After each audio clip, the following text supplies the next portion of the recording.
Oke baik, selamat siang untuk kita semua. Salam Om Swastiastu, Namo Buddhaya, salam kebajikan rahayu. Pertama-tama kita panjatkan kehadirat Tuhan karena atas berkat dan rahmat-Nya sehingga Ia memperkenankan kita untuk hadir dan berkumpul di tempat ini dalam keadaan yang sehat walafiat. Yang terhormat Pak Andri selaku dosen filsafat kewarganegaraan. Pada kesempatan ini saya sedikit mereview materi melalui video edukasi kali ini. Sebelum saya mereview materi, Mahatma Gandhi pernah berkata bahwa hari ini adalah bagian dari masa lalu, sedangkan masa depan adalah tergantung apa yang kita lakukan pada hari ini. Mohon izin, perkenalkan nama saya Yohanes Renaldi Batista Nasir dengan NIM 2404 01040019. Pada kesempatan kali ini, saya sedikit membahas 5 subtema yang saya mau bahas. Yang pertama saya mau bahas itu konsep inti dari warga negara yang baik. Jadi tempo lalu kita membahas orang baik dan juga warga negara yang baik, sedangkan tempo ini kita membahas warga negara yang baik dan warga negara yang kompeten. Kalau kita paham secara dasarnya membahas ketiga subtema itu, jadi orang baik itu adalah mulai dari moral dari individu, baik dari kejujuran, tanggung jawab, baik hati, toleransi, itu melekat pada individu, mulai dari moralnya. Sedangkan warga negara yang baik itu adalah warga negara yang terlibat dalam konsep kehidupan berbangsa dan bernegara. Sedangkan warga negara yang kompeten itu tidak hanya baik saja, tidak hanya menjalankan tugas dalam konsep konsep berbangsa dan bernegara. Sedangkan warga negara yang kompeten itu warga negara yang memiliki pengetahuan, sehingga output dari memiliki pengetahuan itu sehingga tumbuhnya berpikir kritis, sehingga segala kebijakan-kebijakan yang dilontarkan oleh pemerintah kita bisa care dan kita bisa menyaring kebijakan itu apakah berdampak baik dan berdampak buruk tidak kepada kita. Baik, pada kesempatan ini kita coba merangkul output dari pembahasan itu, kita membahas inti dari warga negara yang baik. Jadi warga negara yang baik atau good citizen adalah individu yang mematuhi hukum dan peraturan berbangsa dan bernegara. Jadi warga negara yang baik itu adalah warga negara yang mematuhi hukum dan peraturan yang berlaku dalam konsep berbangsa dan bernegara. Jadi kita harus mematuhi. Kalau kita kaitkan dalam undang-undangnya, dalam Undang-Undang Bab 1 Pasal 1 ayat 1 sampai 3, dia katakan di sana, dia bunyinya di sana bahwa bab satunya itu adalah bentuk dan kedaulatan. Pasal 1 ayat 1 dia bunyi negara Indonesia adalah negara kesatuan. Sedangkan ayat 2-nya kedaulatan berada di tangan rakyat. Sedangkan ayat 3 yang negara Indonesia adalah negara hukum. Jadi negara Indonesia adalah negara hukum. Kita harus mematuhi segala hukum. Hukum itu yang menjadi kesepakatan bersama. Kita harus menjalani. Kalau kita kaitkan dalam bunyi yang keduanya di sini dia katakan bahwa harus menjalankan kewajiban kita sebagai warga negara seperti membayar pajak, menghormati simbol negara, dan ikut serta dalam kehidupan sosial. Artinya bahwa kalau kita kaitkan dalam pandangan Aristoteles, Aristoteles mengatakan bahwa warga negara yang baik adalah warga negara yang ikut terlibat dalam kehidupan berbangsa dan bernegara. Warga negara yang menjalankan kewajiban, warga negara yang menjalankan tugas-tugasnya dalam konsep berbangsa dan bernegara, baik membayar pajak, menghormati simbol negara, dan ikut serta dalam kegiatan sosial baik pun kehidupan berpolitik. Jadi warga negara yang baik itu warga negara yang menjalankan tugasnya, menjalankan kewajibannya dalam konsep berbangsa dan bernegara. Dan selanjutnya dia katakan bahwa warga negara yang baik itu warga negara yang menjaga ketertiban dan tidak merusuh tatanan sosial. Jadi warga negara yang baik pun yang ketiga dia mengatakan menjaga ketertiban dan tidak merusak tatanan sosial. Dan yang keempat dia katakan bahwa warga negara yang baik itu adalah sikap toleransi, sikap gotong royong, dan menjunjung tinggi nilai moral serta etika sosial. Jadi warga negara yang baik tidak hanya menjalankan kewajiban itu, tapi harus adanya kebersamaan, harus adanya toleransi. Sehingga output dari itu menciptakan keadilan dan kesejahteraan dalam kehidupan berbangsa dan bernegara. Jadi intinya bahwa warga negara yang baik itu adalah warga negara yang menekankan pada kepatuhan terhadap norma-norma yang berlaku dalam kehidupan sosial, baik secara hukum, baik secara tertulis maupun secara tidak tertulis. Harus menghormati norma-norma yang menjadi kesepakatan bersama dan juga hukum-hukum yang berlaku dalam suatu negara, contohnya Indonesia. Baik, selanjutnya kita membahas tentang yang tadi kita membahas konsep inti dari warga negara yang baik. Dan kesempatan ini kita membahas konsep inti dari warga negara yang kompeten. Jadi warga negara yang kompeten, jadi warga negara yang baik tadi itu menjalankan tugasnya, menjalankan kewajiban. Jadi warga negara yang kompeten itu adalah warga negara yang memiliki pengetahuan politik dan sosial yang memadai. Jadi warga negara yang baik tadi itu menjalankan tugasnya, menjalankan kewajibannya. Jadi kalau kita paham warga negara yang baik itu menjalankan tugas dan kewajibannya. Sedangkan warga negara yang kompeten itu tidak hanya menjalankan tugas itu, tidak hanya menjalankan kewajiban itu, tetapi kita harus memiliki pengetahuan. Sehingga output dari memiliki pengetahuan ini, sehingga timbulnya berpikir kritis, segala kebijakan-kebijakan yang dilontarkan oleh pemerintah, kita bisa menyaring, oh kebijakan ini berdampak baik tidak kepada kita, oh berdampak buruk kepada kita. Kita harus bisa menyaring, itu yang dinamakan warga negara yang kompeten. Kalau kita paham kebijakan atau isu-isu akhir ini, yang ramainya di media, kita sebagai warga negara yang kompeten, kita harus bisa menyaringkan, kita harus bisa menyuarakan.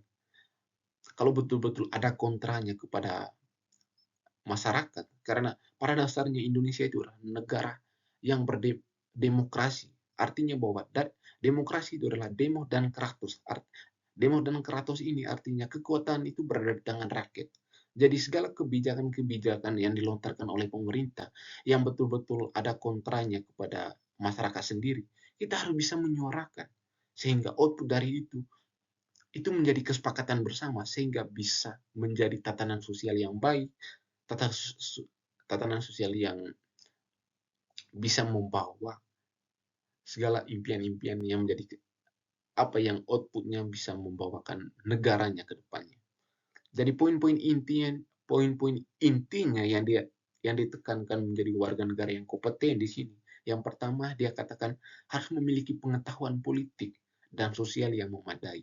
Jadi intinya bahwa warga negara yang kompeten harus bisa memiliki pengetahuan, baik pengetahuan politik, pengetahuan sosial. Kita harus memiliki dalam setiap individu sehingga bisa menyaringkan kebijakan-kebijakan yang dilontarkan oleh pemerintah.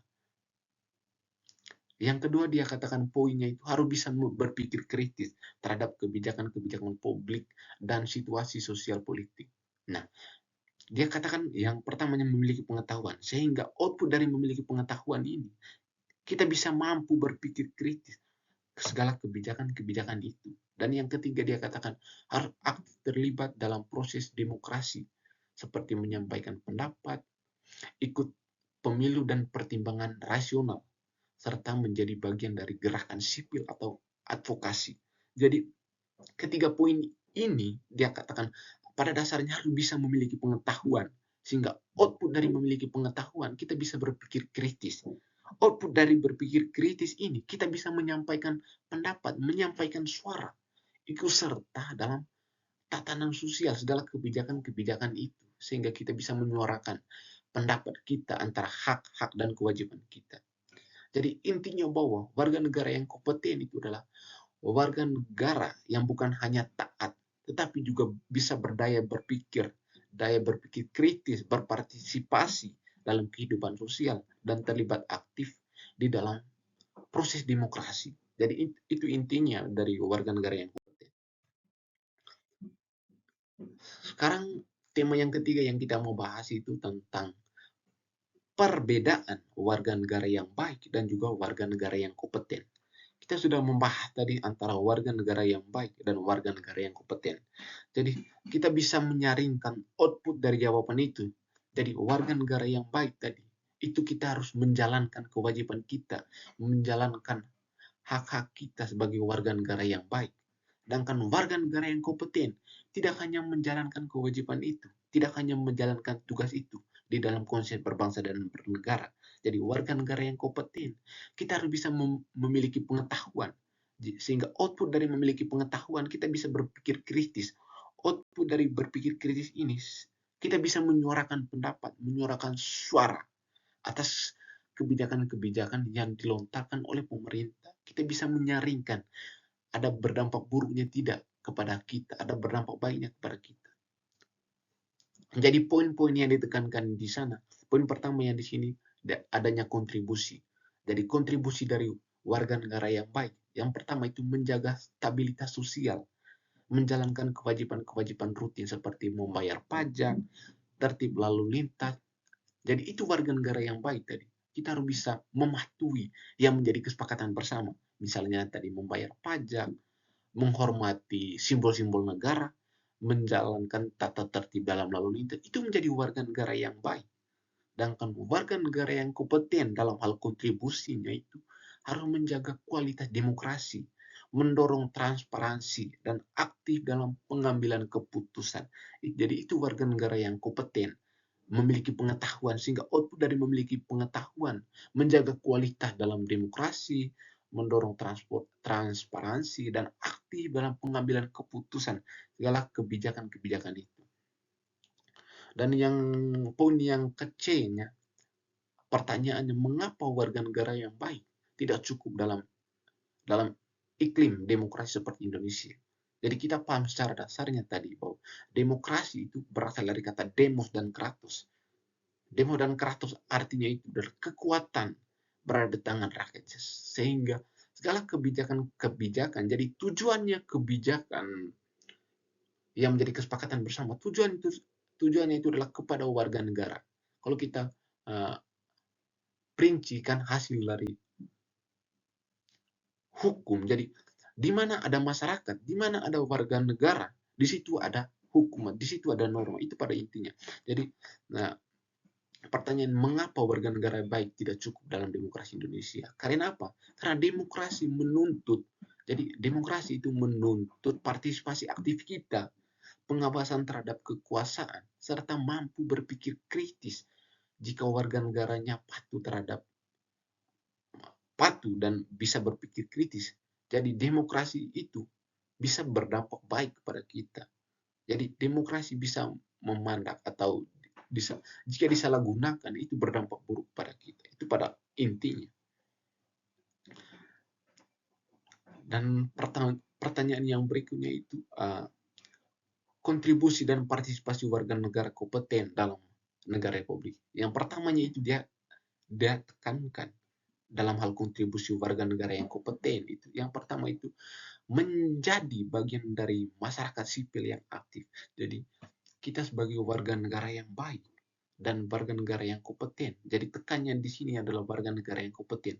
Harus bisa menjaga demokrasi, bisa menyuarakan pendapat atau bisa menyuarakan suara dan bisa mengayomi masyarakat sipil hingga bisa segala kebijakan ini kita bisa menyepakati bersama. Itu pada intinya. Yang kedua dia tekankan harus terlibat aktif dalam hal diskusi, baik dalam hal pemilu dan pengawasan kebijakan. Jadi itu dia tekanan yang kedua, harus terlibat diskusi, baik dalam hal diskusi menyangkut kebijakan-kebijakan yang menjadi kesepakatan bersama. Kita harus bisa aktif, sehingga output dari itu kita bisa menciptakan sebuah value baru. Jadi value itulah yang kita bisa implementasikan, kita bisa terapkan, kita bisa aplikasikan dimanapun kita berada. Dan yang ketiga dia tekankan harus membantu warga negara menjadi lebih responsif terhadap kebutuhan rakyat. Jadi intinya bahwa hukum atau aturan yang dilontarkan oleh pemerintah pada outputnya itu adalah tujuannya itu kepada warga negara. Jadi kalau peraturan itu tidak menghasilkan kontribusi yang baik, kita bisa menyuarakan pendapat kita pada intinya warga negara yang kompeten, sehingga menimbulkan berpikir kritis. Baik, yang keempat yang kita mau bahas dalam tema yang keempat itu tentang persamaan dari kedua konsep antara warga negara yang baik dan warga negara yang kompeten. Jadi kita sudah membahas tadi warga negara yang baik dan warga negara yang kompeten.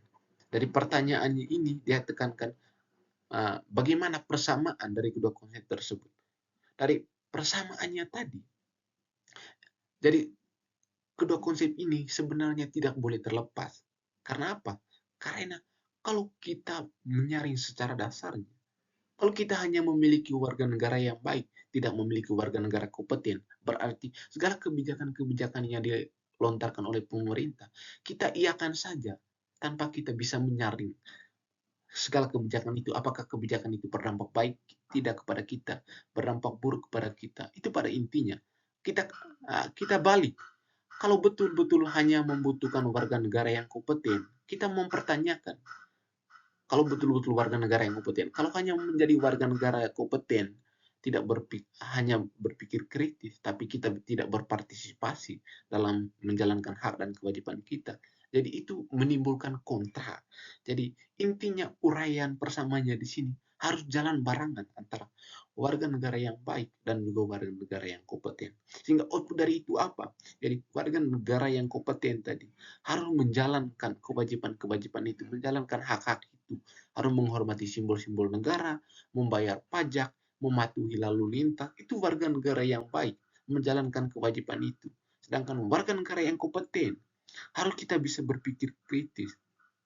Segala kebijakan-kebijakan itu, menyaringkan segala kebijakan-kebijakan itu, berdampak baik kepada kita tidak, berdampak buruk kepada kita tidak. Itu intinya.